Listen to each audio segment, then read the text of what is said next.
Ayun sa mga natanong ko, meron lang mga pailan mga nakatira dito. Gagawin sila dito. Malapit kasi ito sa Senate, yan sa likod. Kada na to, pagsapit ng alas 5, marami ding mga nagja-jogging dito eh. Pero dito pala sa unahan, natanggal na rin no, na-clear na siya.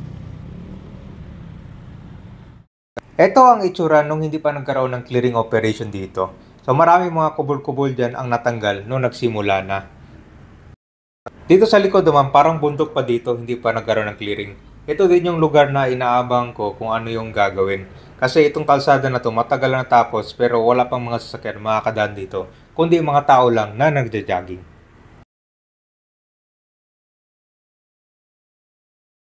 Dito sa may SM MOA. Pupuntahan natin itong Jose Diokno Boulevard.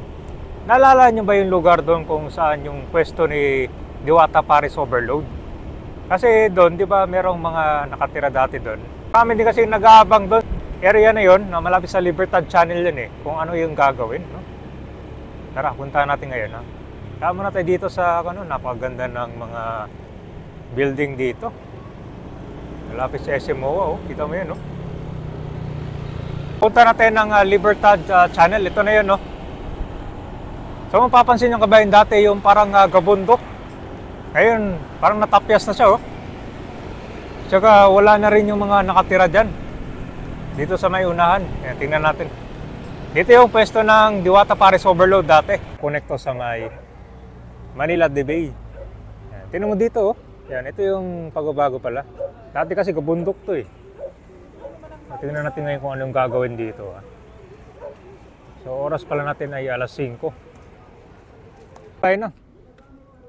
So after ilang pag-aantay dito, ito kasi inaabang ko kasi yung gagawin dito.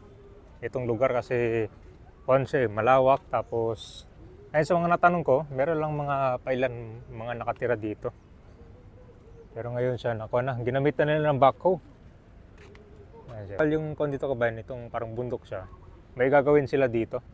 Malapit kasi ito sa Senate, yan sa likod. So dati kasi yung pumupunta dito kabayan, may mga nakatira dito. Tapos itong kalsada na to, sirado pa to siya eh. Galing dyan sa may Jose Diokno sana, papunta to ng Diosdado, Makapagala Boulevard doon naman. Malapit sa mga seafood o rin mga nagtitinda ng mga kanyan isda.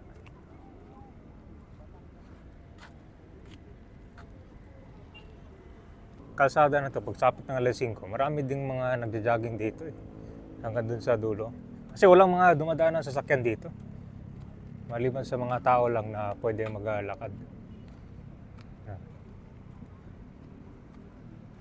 Tingnan natin sa unahan kasi doon yung meron mga nakatira dati eh. So ang lawak pala nito, oh. So pwede rin siya gawing parkingan, no? Kasi marami din nakaparada dyan mismo sa Jose Diokno, papunta dun sa may Manila Film Center.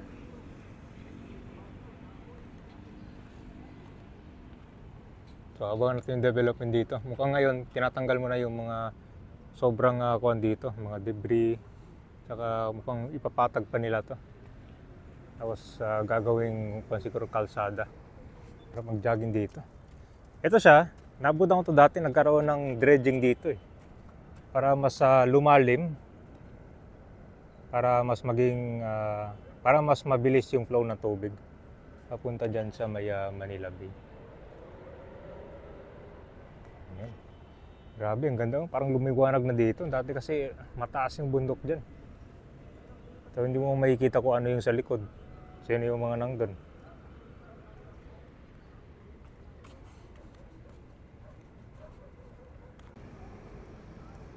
So kumbaga nilinis sila diyan. Oo, nilinis ko yan para wala nang katira kasi dyan. Kasi pag matagal na kasi sila dyan, ginagawang bahay dyan. So concert parang Squatter. Squatter area, no? Oo, kaya nilinis ngayon ng babantay dito. Babantay dito. Kasi dati sir, parang bundok talaga to, no? Kasi tambak lang yan eh. Ayun, tambak lahat yan. Hanggang doon. Kita mo ito kabayan, ganyan kataas dati sir, no? Yan, ayun. So dun sa harap na ako na siya na puro damo na. Mga puno na nga malalaki. Ayun, kaya natapes na siya. mga ano lang, yung mga trapal-trapal. Atrapal na. Eh, siyempre, pagka tagalan na yon, gagawin na ng bahay-bahay yun. Mabuti wala. Kasi hindi mo makikita sa likod, sir, no, kung anong meron doon. No? Oo, kasi nasa loob kasi ng ano, damuhan eh. Oo. Eh, may mga puno na dito sa gilid, kaya nilinis yan, bulldozer na. Buti kasi parang lumiwanag na ngayon. No? So may tulay na sa ilalim dyan. Kita mo yung ilalim niyang kabayan, no? Diyan daw nakatira si Diwata dati. Yung sikat na Paris Overload ngayon. Pero may magandang pwesto na ngayon. Try ko daan ng kabayan, nandun lang yun sa no? Malapit sa ako lang yun eh. Sa Manila Film Center. Itong mga bangka pala, sir, ginagamit nyo para sa Mangisda dyan. pangingisda. Oo. Dito lang naka-concert, parada. So lahat to, sir, na sila dito.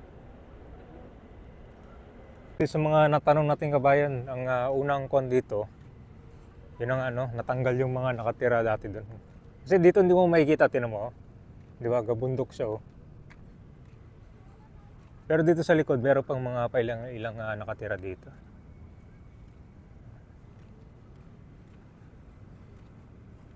So, pagsapit ng alas 5, maraming mga nagja-jogging dito.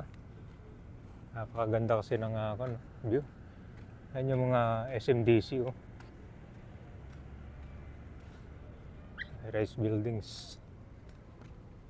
So siguro pag umabot na dito yung pag-clearing nila, matatanggal na rin itong mga iba dito. Tulad nitong mga damit, itong mga puno. Kita natin yung itsura dito sa itaas. Ayan. Ayan. Para siyang Smoky Mountain. Sa likod, yan yung Senate. Hindi mo matatanaw dito kung merong mga kubol-kubol na tinayo, no? Kasi kung siya parang nakatago.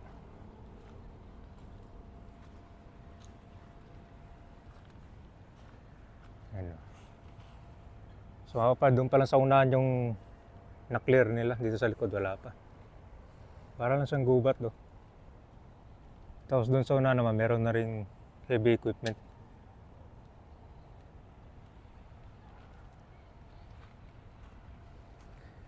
Yung sikat ng mga seafood nandyan, no? Yan, gusto din mga lobster, mga king crab, yan, marami dyan.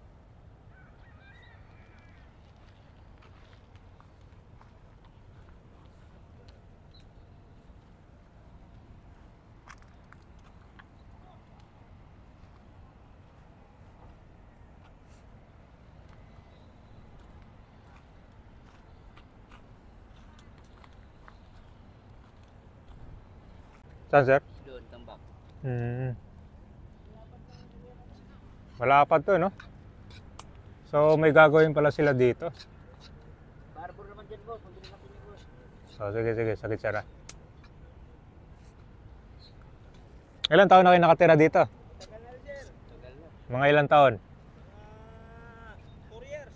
4 years na. Pero yung dun sa unahan, sir, maraming mga tarapa lang natanggal doon. Oo, yan. Mga natanggal, nagtitinda na yan. Matagal na rin. Mga barangay ng, ano yan, tao ng barangay 76. Mga banda rin yan dito sa area na to. Pero dito sa likod, sir, wala na dyan. O meron din? Ang damuhan nga, pulis yan nandyan. Puro damuhan na yun nandyan. Senado yan, senado. Senado na yan. Parang bundok pala dito, no?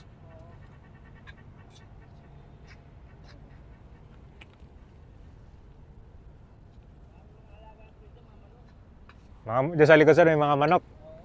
Pinapalaki.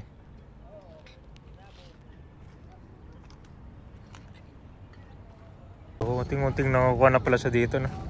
Pinaayos. Diyan sa kabayan. Sino kasama niya nakatira dyan?